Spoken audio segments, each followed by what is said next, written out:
The following program paid for by Rosenberg Financial Group.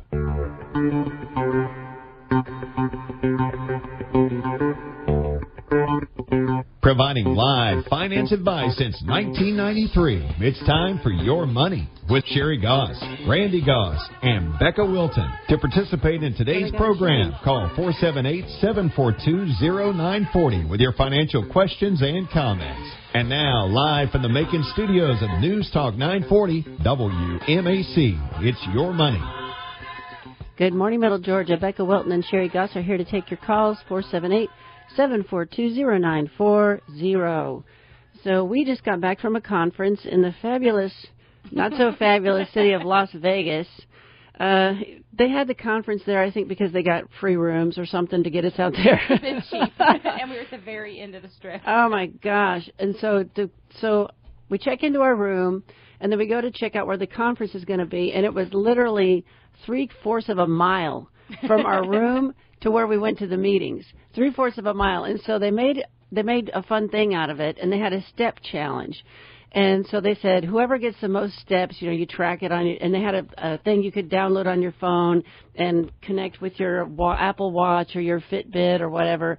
And they said whoever had the most steps by the end of the conference, actually they awarded it like second day at noon, right? Yeah, they said if you got at least 10,000 steps each day for like 3 days, then you'd get entered into it, which made it more fair than being the number one. Because guests of the people could also participate. And they didn't have to be at the conference. They could walk around all day long. There were several people that had like 130,000 steps for like 2.5 days, which we still haven't figured that out. It was crazy. But anyways, a 3/4 of a mile just to get to the meeting room. And so we got so addicted to walking. It was like if you don't have anything to do, you just walked. Because there was nothing else to do because you're stuck in this giant building, Mandalay. That thing was huge. But then you also didn't like go to the conference in the morning and think you'd run back to your room if you forgot something. Because it took a half an hour. It's like you had to pack and be ready for the whole day. And you had to make sure you had all your stuff with you when you left in the morning. And the food was decent. I mean, and it was nice seeing people in person. You had to wear a mask, which is miserable, but that's just what it is. But anyway, so what's going on in the market? That's why you're listening, to hear what's going on. So the market is up this week again. The VIX, which is a volatility indicator, is at a real serious low of 15, and it's been low for quite a while. And if you ever want to look at that, you can go to Yahoo Finance, and you can see the numbers of the different sectors of the market in gold and silver. So gold and silver are also up, which is also very fascinating to me, which normally when a market is up, gold and silver prices are down, but people are still buying because of uncertainty. So I think they're holding the prices up, and that's a global issue too. So next week we're going to have lots of earnings reports, and we're also going to start seeing in these earnings reports supply chain problems as companies report what's going on. COVID cases are falling. So I had COVID first week of January, and I still have the antibodies. And every time I talk to somebody about this, they look at me with this puzzled look like, well, aren't you going to get the vaccine? And it's like, I don't need it. If you have I already have the antibodies. Why aren't we testing antibodies? Why have we not been testing antibodies this whole stupid time and seeing who already has them? I don't understand. I mean, I bet you a lot of kids have antibodies that got it that never had symptoms. Oh, yeah, the asymptomatic kids. kids. So anyways, this thing will go away eventually. We can quit talking about it. It's just so boring. There's a new drug that's coming out soon that keeps the virus from replicating. So that should totally shut it down. Okay, unemployment is still at 5%. So we go to the conference, and one of the first speakers on the first day is the head of Royal Alliance. So we are in part of Royal Alliance, which is a group of advisors. Our overarching company that is over all of us is Advisor Group, which used to be AIG. And there are 7 entities like us under Advisor Group. So when we go to the conference, we split off into our little hubs. We're Royal Alliance. Everybody splits off in their little hub, and then we all come together as a big piece. About 3,500 people, and 3,000 were attending from home. And so a lot of people didn't come. But anyways, so just the Royal Alliance group, he talked about customer service, and he told us to be patient with poor customer service and phone limit, like hold times, because here's the deal. In August, they took in 1,300 resumes to try to fill customer service jobs. Of 1,300 resumes, they only made 24 offers. Of 24 offers, they only got 17 acceptances, and the day they were supposed to show up for training, guess how many showed up? 7 people. out of 1,300 resumes, 7 people actually showed up to work. And of those, I don't know how many are actually still at work. This is happening everywhere. It's a massive problem. So we're having a huge shift in our economy in demand from goods, which there were shortages of, to services. Services workers are not coming back to work. Hotels, restaurants, bars are all scraping and having to increase wages to $15 an hour like we talked about last week. And so prices are going to have to go up. So the other thing that's going up, I saw gas price this morning for $3.30 a gallon on the way in.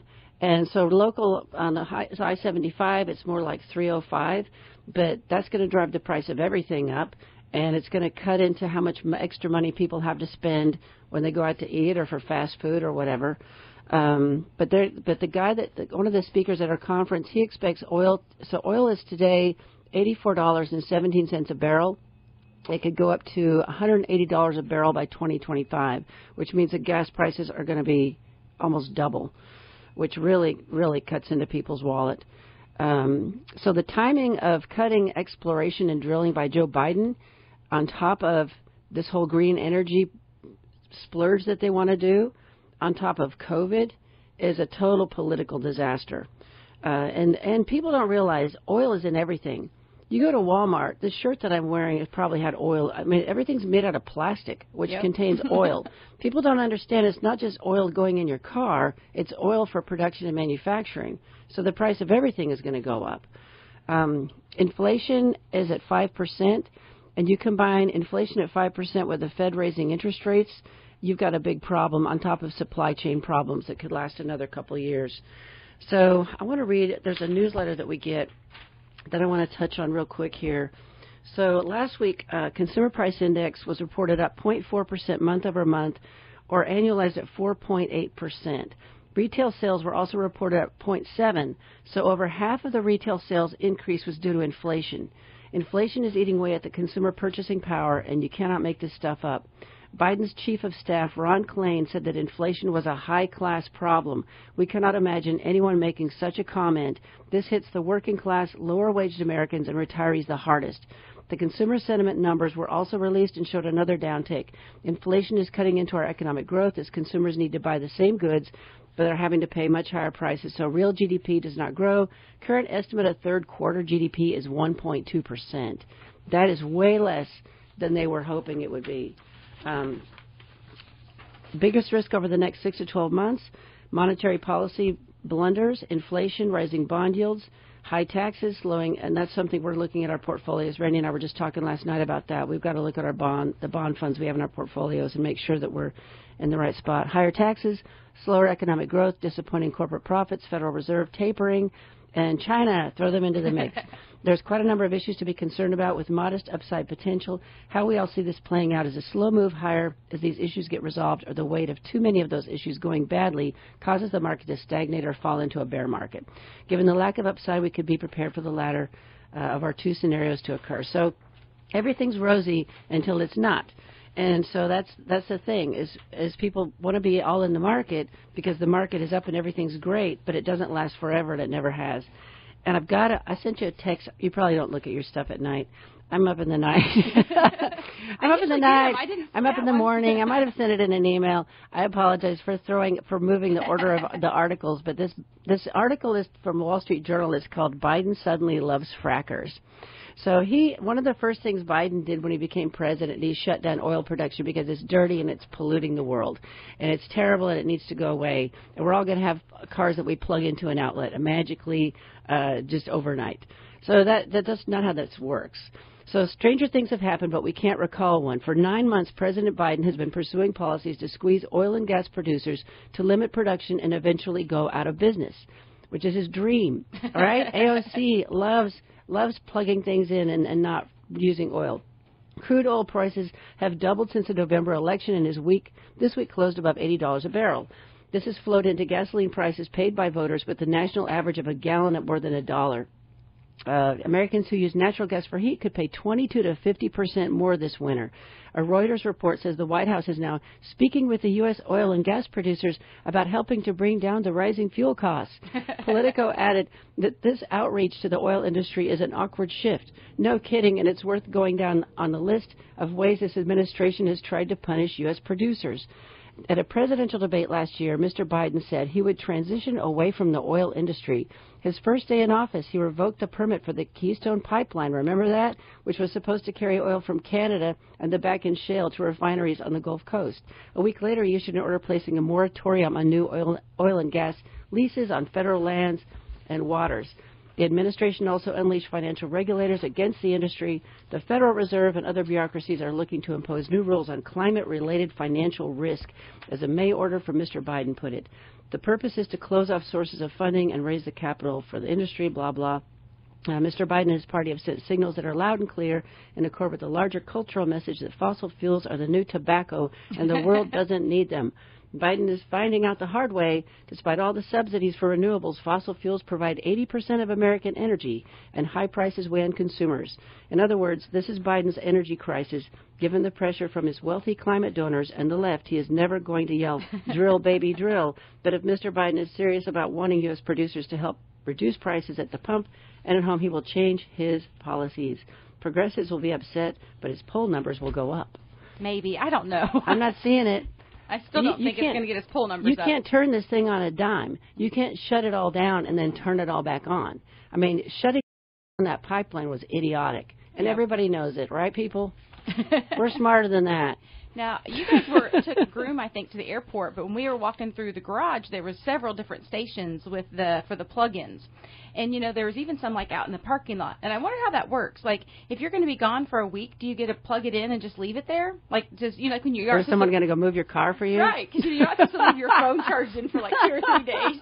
It blows up. And I thought, well, that's kind of, you know, they're taking up all the spaces, too. But there were several empty, and there were several plugged in. But I did kind of wonder how that works if you just, I guess, leave it there the whole time. Or maybe there's somebody that comes by and unplugs them after a certain time. It's an extension cord and plugs somebody else's car in. But, yeah, I don't understand that either. You can't leave stuff plugged in all the time, like you said, with your phone, because I would think that then the batteries wear out over time, and I would think leaving it plugged in for too long would cause battery utilization to drop. And didn't you guys talk about that last week with the electric vehicles, that's part of the used EVs? They have the less productive batteries. Right, yeah. So, anyways, yeah, on the way back from the airport, we took a groom's transportation thing, and I sat behind the driver and asked him how things were going there. And he said, yeah, at COVID, when they reopened after COVID, only half of the workers came back. So if you're looking for a job, they're hiring. If you can stand driving on I-75 12 hours a day, that's what this guy does, 12 hours a day on I-75. I couldn't, my nerves would be so shot. Now, I took groom, I think back in February when I went back home to Indiana to see my dad, and we were leaving at like 5 o'clock on a Friday. And so the driver, you know, he looks kind of, you know, real rough and rustic, and he comes in and he's got the walkie-talkie, and he's asking the other girls that are coming the other way, the other drivers, what the traffic looks like. And they told him it was all backed up through McDonough and all that we have the normal area. So he took the back roads, and so we went up like through Juliet. Oh my and all gosh! That. And so you know he's. Did driving. You make your flight on time? He did. He made it in like an hour and like less than an hour and a half. Well, I good was for shocked. him. But he was driving those roads, and he said he doesn't do that in the dark because of all the deer through there. But it was interesting. I saw a different part of Georgia. I had never gone to the airport. We had to do that. This guy had to take a different cut through because it was blocked. It was solid. Mm-hmm. The truck traffic was insane. I will never book a flight that arrives at 5 o'clock again. That was stupid. I didn't even think about it on a weekday. Yeah, mine left on a Friday night at 5 to get from Warner Robins up there. It was kind of rough. I'm never doing that again. That was not smart. So you were talking about all the workers and how much, you know, the problems we've been talking about for weeks now. But what was interesting, when we were at the Mandalay Bay Hotel, and I'm sure the other hotels were similar in Vegas, the workers were happy there. And the workers had been there for years. We had, like, the bartenders that did some of the events that evening. One guy said he'd been there 20 years, and he loved it there, and it was great.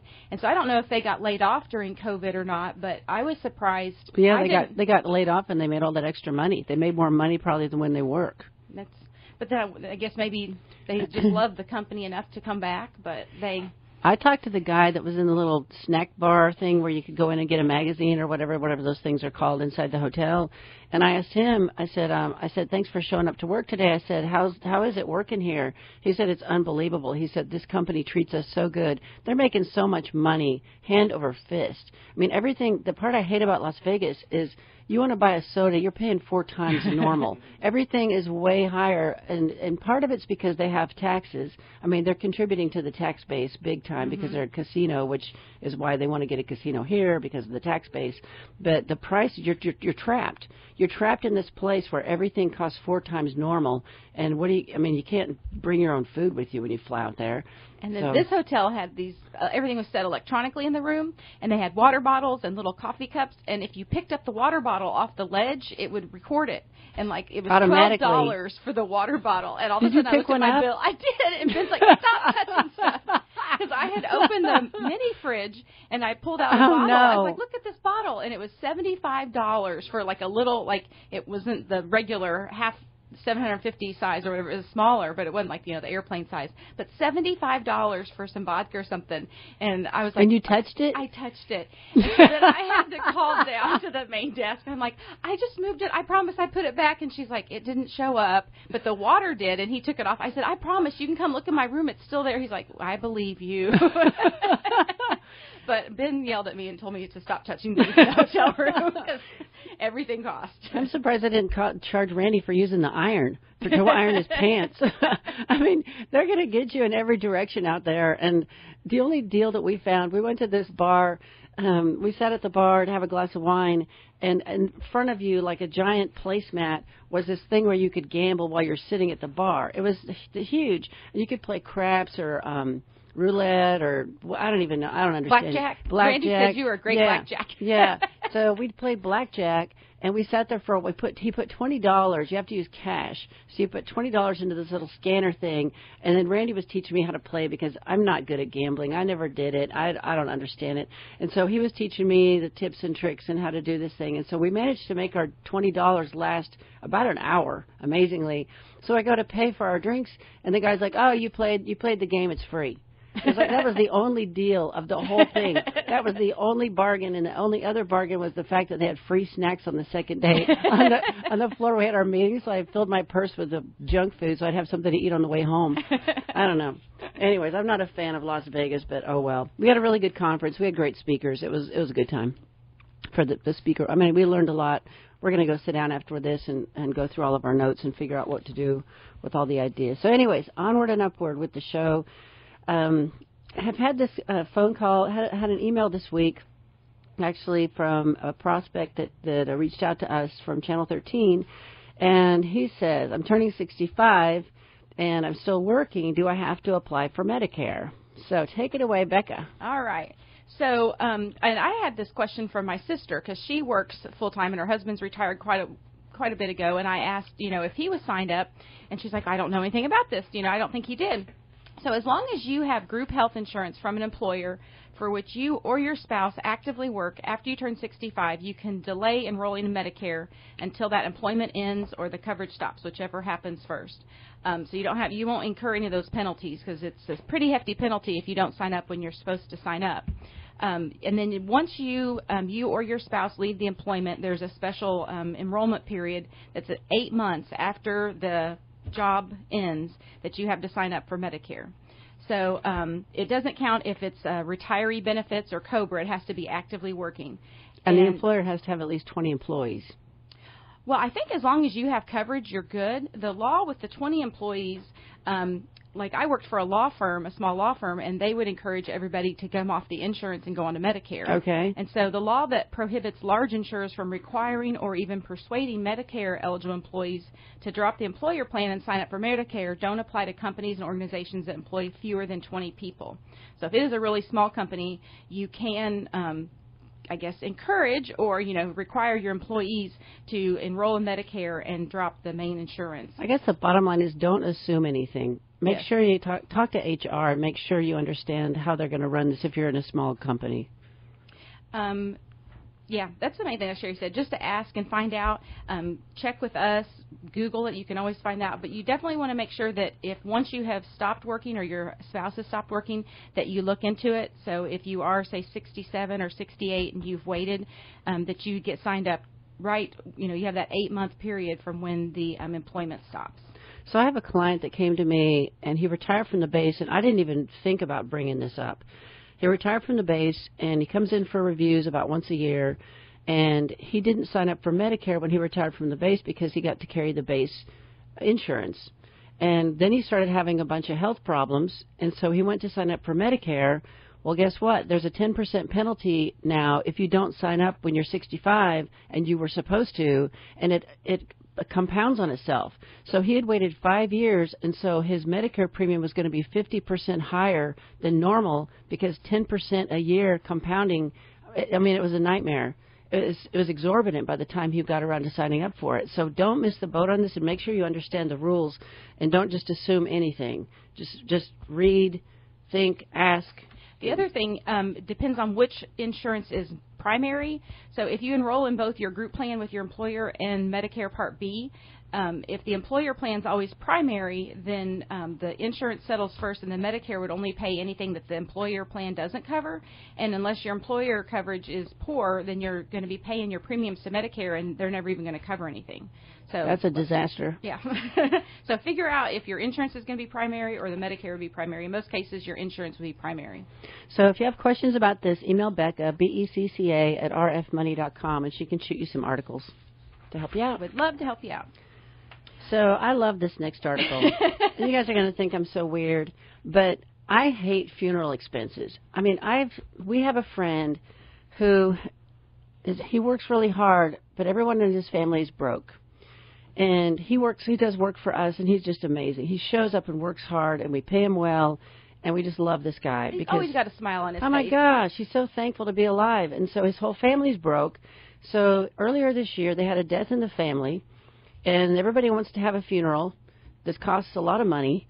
And so guess who pays for it? He pays for it, $6,500. No one else paid a dime for this thing. And because he's the guy that will step up and do the right thing. And we've told him, you've got to stop being the guy because everyone now depends on you to be the guy, and you can't afford this. You're retired. You got some disability going on. I mean, you can't. He's just too nice, and family members take advantage of that. They take advantage of him. So here's what I'm going to do, because I cannot. First of all, I don't like going to funerals. I'm not going to have one. Randy and I have already decided we're not doing it. We're probably going to have a party of some sort and invite people out over to have a good time and have good memories and that kind of stuff. Come to the Mexican restaurant, right? Yeah. I told La Paria we're going to have it there. So, anyways, so the Hurd family that owns Hart's Mortuary, and if you belong to an association and you want a really good speaker, Milton Hurd is a riot. He is so funny. He will have you rolling on the ground with his stories about embalming and cremation and all this kind of stuff and what can go wrong.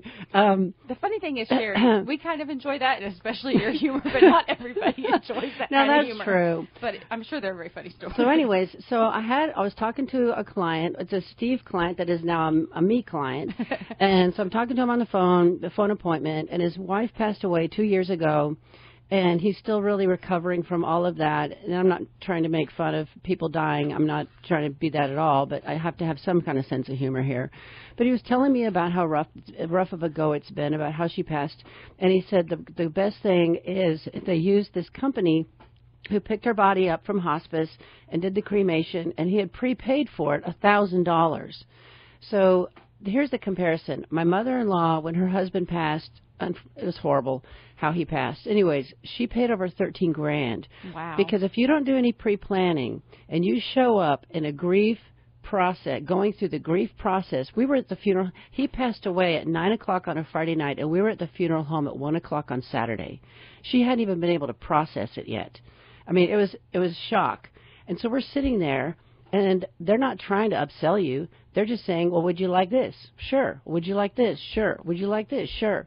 Would you like this casket? It's the nicest casket. Sure. Would you like this lining in the casket? Sure. Would you like this special thing that goes on the corners of the casket? Sure. Would you like all of these other extra frilly things? Would you like things that you hand out that we'll hand out at the door with this photo on the front of it, programs, music, everything is an add-on. All the special flowers from all the different groups in your family. Yeah, everything's an add-on, and you add, and you don't see anything. They don't tell you the price. I mean, the caskets have a price tag on them, but everything else doesn't really have a price that's visible. And so you add all this stuff on, and you get to the end of it, and you spend over $13,000 for something that's going in the ground. I don't get it. I've never understood it. So sorry if I'm offending anybody out there, but I'm not going in the ground. It's a waste of time and money. So I'm having a party, and I found out that the Hurd family has started this trusted service for caring. Let me see here. What's it called? The caring cremation professionals. Thank you. We can guarantee that your loved one will be treated with dignity and respect, and we will remain vigilant so that they will never leave our sight. From the moment you call to the moment you received your loved one's cremated remains, we will care for you and your loved one. So here's the deal. If you die within 35 miles of their location, which is on 765 Cherry Street, which is where the Hurd family has Hart's Mortuary, they come and pick you up. And here's the price tag, $1,295, and I can prepay now and be locked in forever on this price tag. So, did you see you can fill out the online arrangements form, and payments due at the time of the arrangement, and payments can be made online with a credit card. So you can even do this all online. Yes. And then you have it all set up, and then when your loved one passes, you call, and they'll come and pick them up, and they take care of everything. I thought this was interesting. There's also a comfortable viewing room for those who would wish to witness the cremation process firsthand. Who would want to look at that? And so I thought, I'm a little bit morbid, too, so it would be interesting to watch, but not my own loved ones. But then I wonder if, they would let people in. I don't think so. It just seems kind of creepy. Yuck. But they actually have the viewing room created, so obviously people go do this. And so if you don't want to have to pick up the ashes for an additional $150, you can just have the remains delivered by registered signature required U.S. mail. And the article we have, if you are interested, let us know, and we can get you all. It has the phone number and the website, and I can send it to you, Becca, BECCA, at rfmoney.com. But to me, this is just dirt cheap. Ha, ha, ha. We have a phone call. Probably a complaint about how morbid I am. Good morning. You're on Your Money with Becca and Sherri. Good morning. Good morning. What you got? Talk about Medicare or Medicare premiums for a second, if I could. I spoke to y'all about a year ago about that time period. I'm one of the ones that filed 2019 paper return and still have not heard from the IRS as of today. Are you kidding me? How is this possible? Did you go online and check on what's the status of my refund or whatever? Status of my... Yeah, I have learned a lot in the last year or so. That does not work once the new tax year comes into effect. Oh, wow. Yeah, you're just getting 20 information, not 2019 information anymore. So you're stuck in a storage unit somewhere. Don't know that because it just tells you they don't have anything available on, about your return. They don't say that for 2020 they don't identify the tax year. So here I was going into 2020, kept looking for my 2019 tax return, and I luckily got through to the IRS. The lady said, no, that goes as soon as the new tax year comes in. You can't do that. Where's my return for the previous year? So you're locked out. And I said, well, the least y'all should do is clarify that on that. It says for the current tax year, where's my return, or update.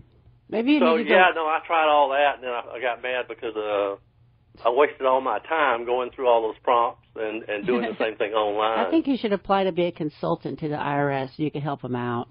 Well, I have been.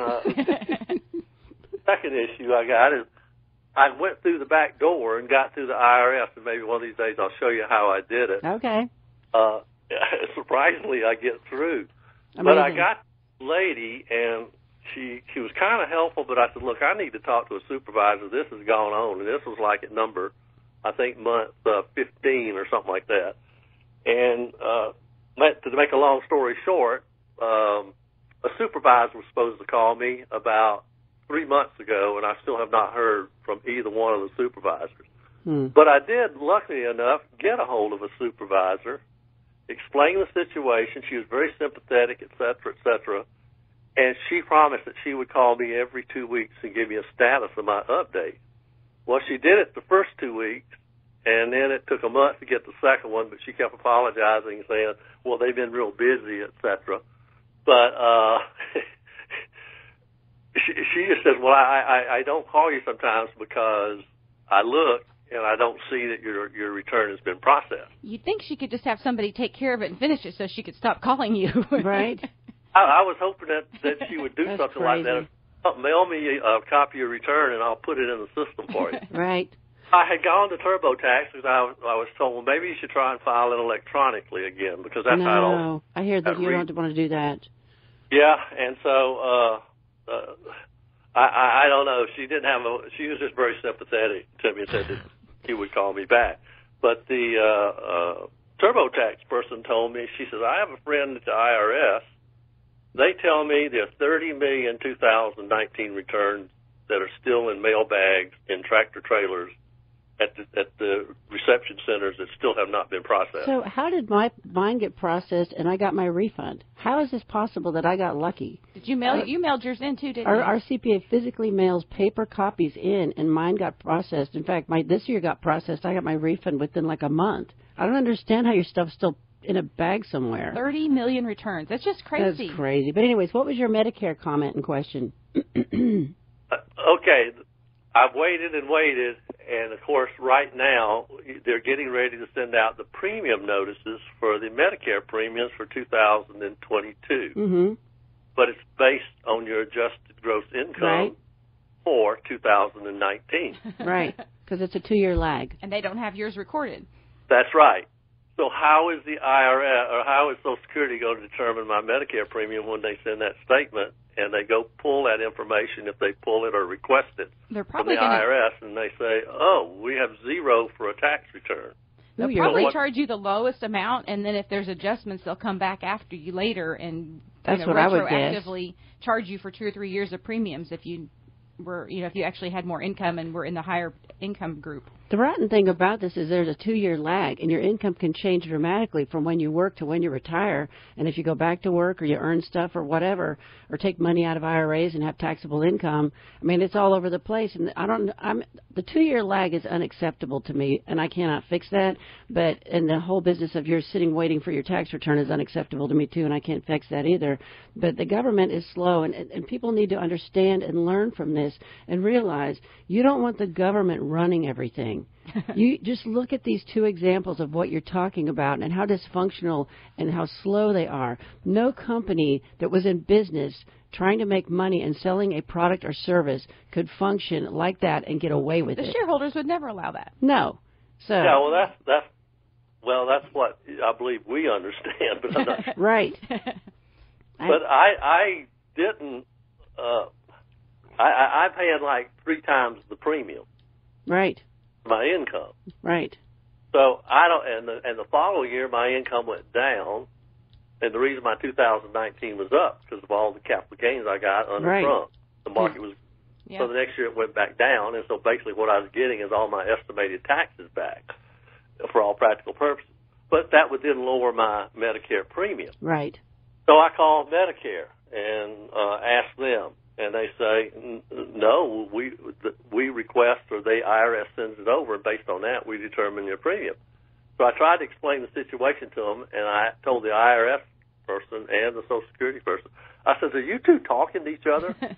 I said, I'm not the only one over 65 that filed a paper return in 2019 that's on Medicare. Right. Our premium is going to be coming due for 2022. Does anyone seem to be concerned about that? And these people... And they're all working from home still. Here's the real killer thing. They're still all working from home, so they're dysfunctional.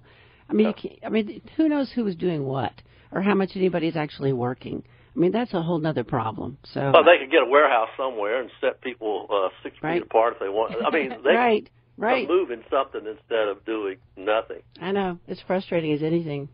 Well, they're always on TV and things saying that we're getting returns and we're processing and we're doing the best we can because of COVID, et cetera, et cetera. And what I like is they give numbers of how many returns that have been processed. And I'm saying, you telling me that somebody's going out there and counting these bags of mail? Right. You know they're not. Wow. Well, hang in there. Yes, but you can't tell me how many have been processed in 2019. Well, it doesn't make sense. You're just making these numbers up for PR.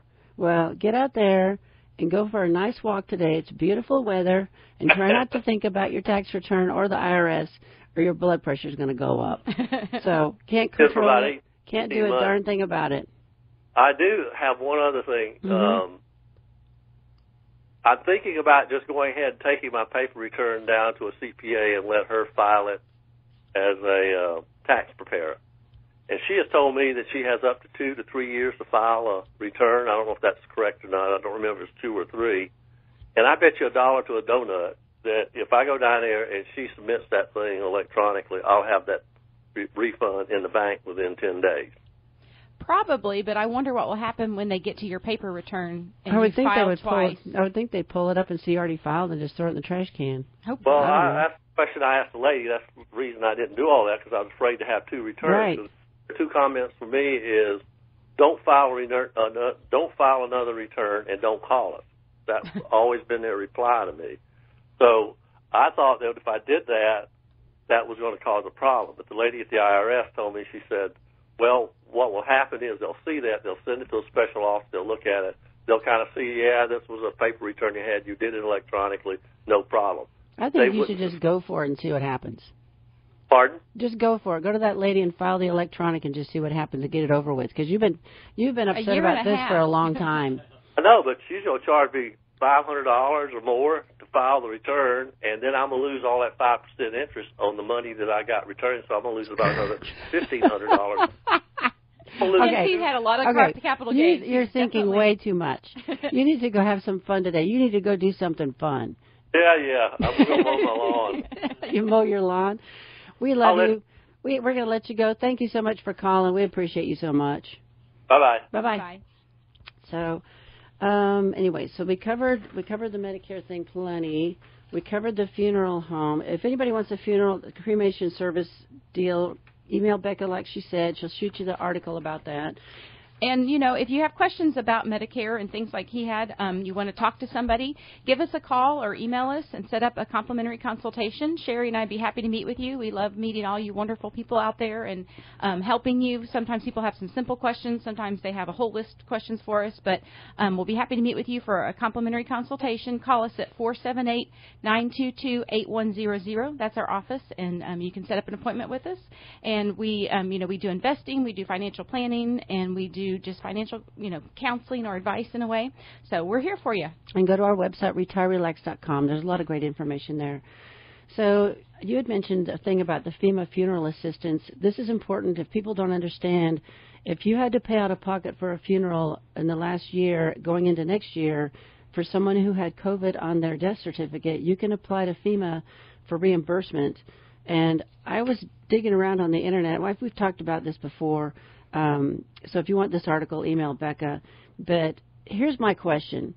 So when you apply with FEMA to get this reimbursement, which is up to what, $11,500? $9,000. Okay, $9,000 to refund you for out-of-pocket expense for a funeral, you're supposed to provide FEMA with proof of funds received from other sources, specifically for use toward funeral costs, because they don't want to pay you for something that somebody else paid for. And here's the really interesting thing I found on the Internet last night is I was looking at this, and that's my question has been that all along, is people could say to FEMA, I didn't have any money to pay for this. I had to pay for it all out of pocket, because I don't think FEMA has time to go research whether you really did get money from other sources to pay for a funeral. Right, because you just provide receipts, and so it doesn't necessarily say where the money came from. If you had a life insurance policy or a funeral policy, they wouldn't know that. They would just see the receipt that you paid it. Right. And so here's the really interesting part. So I was on a website, a funeral home website last night, and it said if life insurance paid for the funeral, but it was not specifically designated to do so, you can still file a claim with FEMA and get 100% of the money. So if the person passed away and had life insurance and you got the money from that, but it wasn't the kind of insurance that you buy at a funeral home to prepay, you can get the reimbursement of the $9,000, up to $9,000, whatever you paid out of pocket for the funeral. that I don't think anyone knows about that. And I wonder if funeral homes are telling people this. Yeah, because most of the time, like you said, it would be the policies they buy through the funeral home or if they had any type of assistance. But, I mean, your regular life insurance policy, you can use that for whatever you want, and maybe the beneficiary isn't even the person that's ended up paying for the funeral. But they do get up to $9,000. You call the number, you apply over the phone, and then they contact you and you send in the information.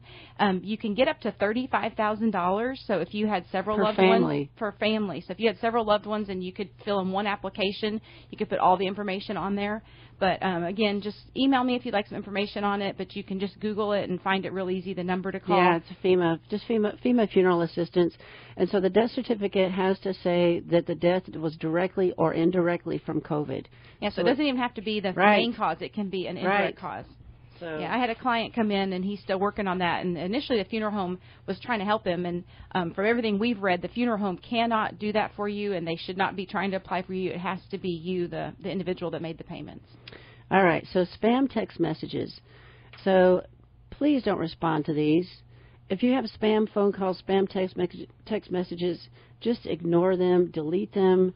But unfortunately, here's the problem that I've had with this stuff is I've had clients who have dementia who do respond to these things or do think that they're real or they do answer the phone, and you can't. Nobody can shut it off.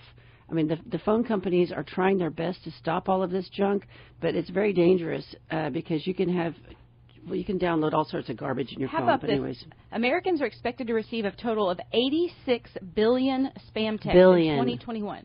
So that's why nobody's working. Everybody's sending these spam texts. I'm like, 86 billion spam texts in 1 year. It's a 55% increase from 2020. It's so easy to set it up automatically. I mean, you can have a website and just set this up to just go blast everybody constantly.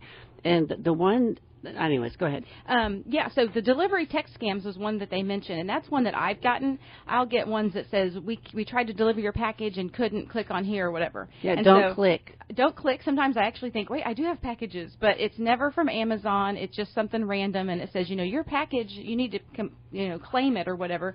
So then once you click on that, they're either going to put malware on your phone or they're going to try and get your personal information. The one that I get all the time is the vehicle warranty. I'm so burned out on the phone calls, the robocalls I get for vehicle warranty. I'm not buying it. Why don't you quit? They also said there's a lot of COVID-19 scams, so be careful with that. I don't know if it's about tests or about the vaccination or what, but just be careful. Most people only are going to text you that know you, so most people don't just find your number and randomly start texting you. And if you get an email that says it's from your bank, never click on that email. I don't care if it looks legit, logo's fine, don't. Go to your bank account, log in like you do online. Do not respond to this stuff. They're so good at this anymore. You can't tell a fake from the real. Well, and like you had a few weeks ago, you got a text from your doctor that said, here, click on here and pay your bill. And you had just been to the doctor and you were able to see that it was, you think, from them. But again, there's you no never way I'm can going be to click on that. I called them up and I said, I'm not going to click on a stupid text. Anybody could be faking this. It could be someone else, and then I'm going to pay you. If it says pay your bill, they're just going to get your credit card information. She's like, okay, I'll mail you one. I'll take you off that list. I said, good. I don't want that anymore. So just, if people are giving you rotten service, tell them and do something about it. Don't put up with it.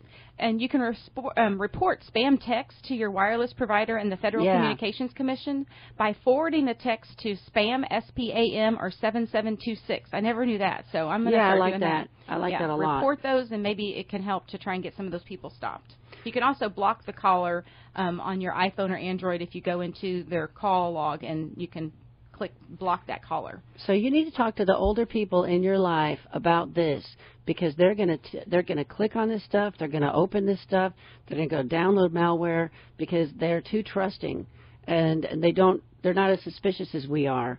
And so talk to them about how they handle email and spam and all of that stuff, because I had a client who had dementia, and when they first became clients, he and his wife, they had this timeshare. And they were always complaining about the timeshare, and they wanted to get rid of it. And we used to have one years ago, and we were just able to sell it back to the company. Well, they couldn't decide what to do and how to get rid of it. Well, then she passed away, and his dementia got worse. Well, he was on the Internet one day searching for how to get rid of my timeshare. Yikes. And so he put in his personal information. So then he started getting mailings and phone calls from companies that were going to help him get rid of his timeshare.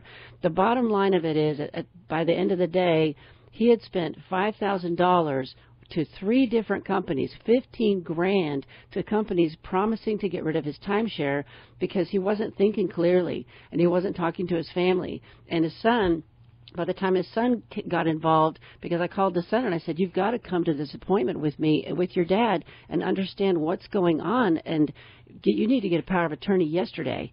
Get a power of attorney so that you can step in and take over his affairs when you need to and understand what's going on with him financially and keep him from getting ripped off, because my dad did the same thing. My dad was in assisted living. He had the start of dementia. And people were showing up at his door asking for money. And my brother had gotten signed onto his bank account and started seeing checks for like $5,000 and $10,000. And people would show up and ask for money, and he would just get the checkbook out and just write checks. Oh, that's horrible. So my brother had to take the checkbook away from him, which my dad thought was mean and evil, and he hated my brother for it because he didn't realize the problem. He didn't realize what was going on because he would do it and forget about it. And it's a huge problem. So you've got to step in and help the people in your family. And even though it might seem like you're being kind of mean, you've got to look out for their best interests. You've got to make sure that you protect them from these rotten people that are out there that are after their money. Yes, and timeshares, there's so many just fake places out there anyway that are trying to take your money. Anybody needs to be careful with that. And anybody can appear to be a company that is legit, and they could be from a foreign country. So if you're operating out of Nicaragua and you have a company that's going to help you get rid of your timeshare, and you pay those people that $5,000, there is no recourse. There is no legal recourse to a foreign entity to get your money back. Period. End of story. If you don't believe me, call the Consumer Protection Division of the government, because they will tell you all day long, don't fall for these scams. We had a lot of, at the conference, they talked about it a lot, about people that are getting ripped off, older people with dementia, and that families had better get their head around this because it's a disaster. And there's no recourse. There's so many ways that they're getting to people, through your phone, through your email, calls. Yeah. So if you're just being bombarded by people trying to scam you everywhere. Yep. So let's talk about more fun scams. Student loan scams. Wow, who'd have thought?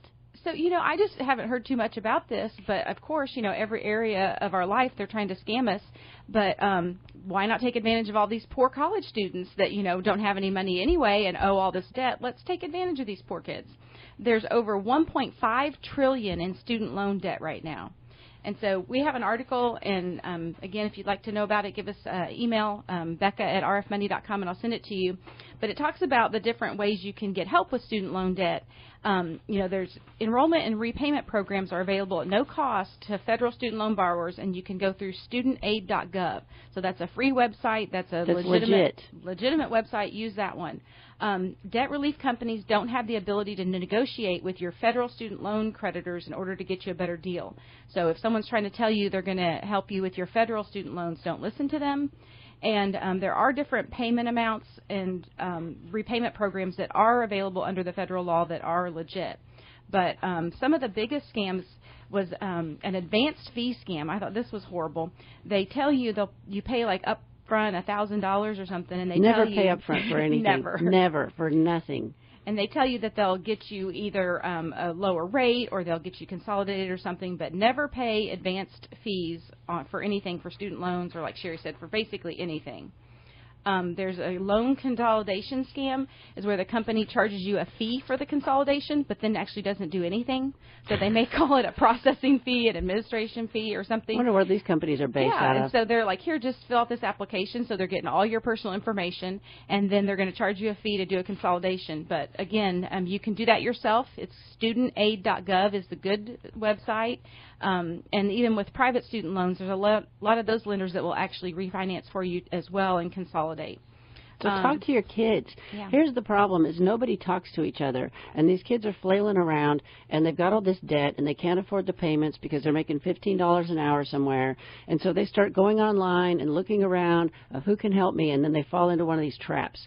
So make sure you're communicating as a family about all of this kind of stuff. This is important because if a kid's out there flailing around, they're going to end up probably doing something bad because there's too many opportunities to do the wrong thing. Yeah, so check with your kids, with your grandkids. Just like Sherri said, start some conversations around it and say, even let them know about us. Say, hey, we've heard there's some scams out there. Make sure you're not falling into something. One that I thought was really crazy was the law firm lawsuit. So the law firm... Why can't we shut that down? This is horrible. The law firm will claim to be able to settle your student loan debt for you. So, this is an attorney. You think they're going to be legit, right? So they're going to ask you to keep making your payments, and you pay the law firm so they can make your payments for you. But in actuality, they're most of the time just going to keep your payments. And so you're making monthly payments that you would be making to the student loans to the law firm. Well, in the meantime, they're not making the payments on your loans, and they're going behind. And so you're messing up your credit score. You're paying thousands of dollars to the law firm. And so you actually do fall behind. And so then they're able sometimes to actually do a program for you because you've fallen so far behind. But in the meantime, you've paid this law firm thousands of dollars, so your credit's just trash. So please don't pay for any of this. The sites are free. The government's there to help, even though, they aren't there to get rid of the loans yet. But if you'd like the copy of the article, let us know. But just really be careful with that. There's no promise of forgiveness or cancellation. That's never going to happen. They're not going to do sales for smaller amounts. So make sure that you're just paying attention to what's going on and go through a reputable company. Yay. So I'm going to fast forward because we only have a few minutes left. We have an article about that's titled, "My boyfriend and I are planning to buy a home together, but the mortgage will be in his name. How can I protect my investment?" So we might have time to cover that, but it made me think about an opportunity that you have with us for your young children. So I have clients whose son was getting married, and he was looking at lots of different career choices, and so they had encouraged him to come meet with me. Mm-hmm. And it was just a blast. So he's got a lot going on in his life. He's been out of college for a few years. His girlfriend's been out of college for a few years. They're both employed, but he had options to choose from about his career path, and it involved how much money he would make and how long he had to work before he could earn a pension with health insurance for life. And so these are big, heavy decisions. So they come and meet with me, and we go in the office and sit down, and we don't charge for this. And the first thing I asked was about the wedding. I said, who's paying for the wedding? Because that's a big expensive thing. And the parents were paying for the wedding, so that's one thing you can check off the box. So we talked about his job situation and all the options and the pay and the benefits and the pensions and retirement ages. I tried to help him work through it, but it was really going to become a personal choice because he was going to have to move. And so that's a whole different thing. And so then we started talking about debt. So I asked him about his debt, what he owes, his credit score, which he knew off the top of his head. He had a house and a car note, and they were both really reasonable, and he was putting money in his 401k, and he was saving money in an emergency savings account. Here's a young kid in his 20s doing every right thing. Isn't that wonderful? It was just like, I was sitting there. to hug him. He's making some good choices. And so then I go to the future wife. I turned to her and I asked her about her job and her debt and all this, what's her picture? And she confesses that she owes over $20,000 on credit cards. Oh. And he stopped. He literally, his head dropped, and he looked at her and he said, "I didn't know about that." Wow. She'd never told him. And I'm sitting there thinking, oh, crap. Wow, how is this going to work out? Because the wedding's in 3 months, and this just now has come out. And so she starts crying, and so we talk about credit scores. Well, her credit score is only in the 600s. His is 800 and something. Oh, wow. So then he's worried about if they do move, can she even help him get a house because her credit score is not good. And so the bottom line is we sat there in 1 hour. We got through all of this, and we figured out what to do, how to do it, how to rebuild her credit, how to pay off the debt, all of that in 1 hour. So if you have kids that are going through life changes, we can talk about that too. And we do complimentary consultations. And this was, they sent me this giant bouquet of flowers. They were so thankful for the appointment, and I was so thankful that they were honest. Yeah. They were honest, and they just laid it all out there so we could get something done. That's like you the said, key. It's kind of a safe space. It's not a parent that's going to judge you.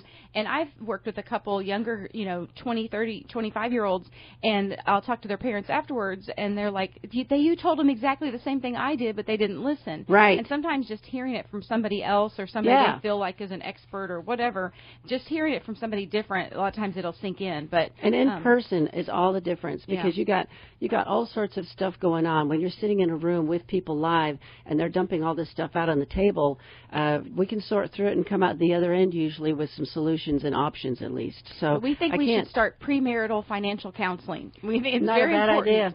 Yes. You don't want to go into your marriage with secrets. And this may never have come out. So it's probably a blessing in the end. It is. It was huge. They're able to tackle it together and move on instead of it coming out years later. Yep. They walked out lighter. It was good. So anyways, we're down to the last minute. You've been listening to Your Money with Becca Wilton and Sherri Goss. We are certified financial planners. We work with Rosenberg Financial Group. Steve Rosenberg has retired, and so I've taken over his practice, which is great, and his clients are fantastic. But anyways, you can call us at 478-922-8100, request a complimentary consultation. If you just need a checkup, let's say you're 5 years from retirement, that's a really good time to come in and see us and let us just take a look at income, assets, debt, monthly bills, and how is it going? What trajectory are you on? And are you going to be okay when you retire?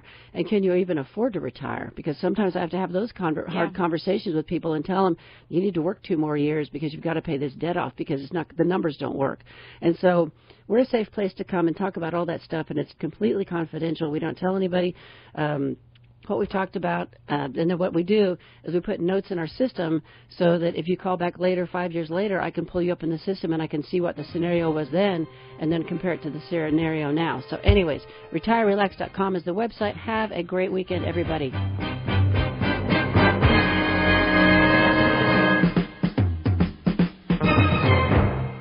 The views expressed on the show should not be construed directly or indirectly as an offer to buy or sell any securities or services mentioned herein. Investing is subject to risk, including loss of principal invested. Past performance is not a guarantee of future results. No strategy can assure a profit nor protect against loss. Please note that individual situations can vary. Therefore, the information should only be relied upon when coordinated with individual professional advice. Securities are offered through Royal Alliance Associates Incorporated, member FINRA and SIPC. Advisory services are offered through Rosenberg Financial Group, a registered investor advisor not affiliated with Royal Alliance Associates Incorporated. Offices are located at 2517 Moody Road, Warner Robins, and 4875 Riverside Drive, Suite 201 in Macon. Phone numbers are 922-8100 and 741-4457.